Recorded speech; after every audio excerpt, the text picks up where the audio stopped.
Hello everyone, it is Alphmendra 10 Kingdoms, and today we are doing another starter deck review. Today we have the Growing Giant starter deck. This is the combo deck, so let's read the side. The Growing Giant starter deck uses huge monsters to stomp through enemy lines while the small creatures support from the rear. Use big monsters in combination with your small creatures to make the perfect tank support combo. Alright, let's get into it. So if we open this up here, we got a copy of the rulebook, that beautiful deck box. Off to the side, we got our 2 player cards. We have the Space Alpha, which says pay 2 coins and exhaust it. You can return a level 2 or lower creature to its owner's hand. Great for returning your own creatures to gain additional effects or returning your opponents to slow them down. This one lets you remove a damage counter from target creature or player, which is really nice in the late game to sort of stabilize off. We have the property cards. This deck plays a very consistent property deck. It just likes to be slow roll your opponent. You only have 1 vendor cart and 1 shop in the deck, so it likes to play very slow and build up to those big creatures. For the spells, we have Regeneration. Put this on a big creature and it will regenerate their health over time, which is really nice for protecting them. We have a copy of Assassination. Because you're gaining so much money in this deck, you have lots of ways to make coins. This is a great card to get rid of your opponent's big threats. We have 2 copies of Abduction. This helps return your creatures to your hand if you want to gain additional effects, or your opponent's creatures to get them out of the way. We have 2 copies of Banjo. This lets you gain an additional coin, ramp out to those big creatures in your deck. We have a copy of Arrow Volley, which starts off a little weak, but if you tap a higher level creature, then it has a pretty explosive effect. It can really get rid of a lot of those small creatures that might try and kill your big ones off. 2 copies of Keldon Valley. This card helps you and your opponent through regeneration or looking at the top card of your deck, but it should help you out more because this is a regeneration based deck, and so you're just gaining so much more HP than they are. Next you have Matter Displacer. Great card for stabilizing.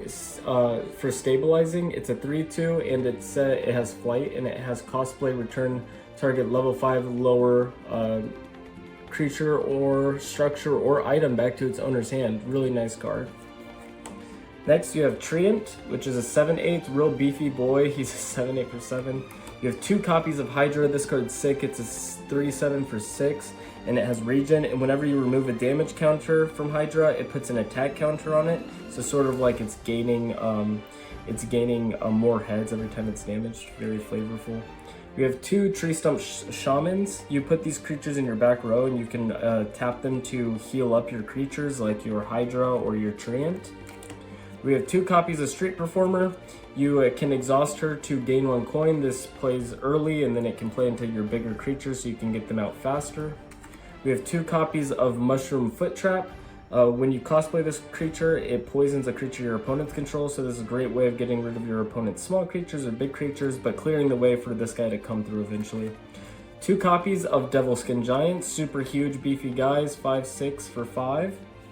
You have 3 copies of Clay Golem. This creature can either be super small if you want it to be, or it can be super big, and if you play it really small, then you can use your Space Alpha to return it to your hand and then play it for a bigger cost on a later turn. 2 copies of Holy Dove, great way to stave off the opponents. It's a 0/1 with flight, so this is a great way to make sure that you're not getting beat down by aggro decks early on.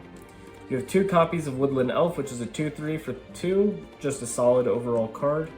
2 copies of Goldfish, which says when you cosplay it, you get to create a coin token, so this can really help ramp out and also slows down your opponents from beating your face in. And then you have the standard package of Grave Digging, a Fireball, 2 Minor Healing, Summon Flames, and Bargain. These are the core cards that are in a lot of the starter decks. So if we organize all of these, if we look at the deck now that it's finished, we have some decent 1-drops and 2-drops. This can help stave off your opponent's early threats. Then you have a good 4-drop and 5-drops. These are well-rounded creatures that can really beat face and come down aggressively. And then at the top end, you got some Hydras and a Treant. All together, this package, and then the Clay Golems can also double as super high-end creature cards. And then for your protection package, you have a lot of different removal like Fireballs, Summon Flames, Arrow Volley, Assassination, Abduction. Lots of ways to get rid of your opponent's threats early game. You have 5 healing spells in the deck through Keldon Valley, Minor Healing and Regeneration, and your Alpha card. And then you also have just some standard support items. So altogether, this deck is really solid. You're looking to stave off your opponent's early threats, wait till you can get big creatures, and then just plow down your opponents by regenerating your big creatures and protecting them. Overall, this is a super fun, super solid deck that involves comboing your small creatures with your big creatures, ramping out into your giants. As the name suggests, that's the namesake of the deck, growing giants. You're quite literally growing into your treants and your mushroom foot traps and stuff like that. So yeah, this has been Alphmendra Tin Kingdoms doing another deck review. Stay tuned for more. Thank you.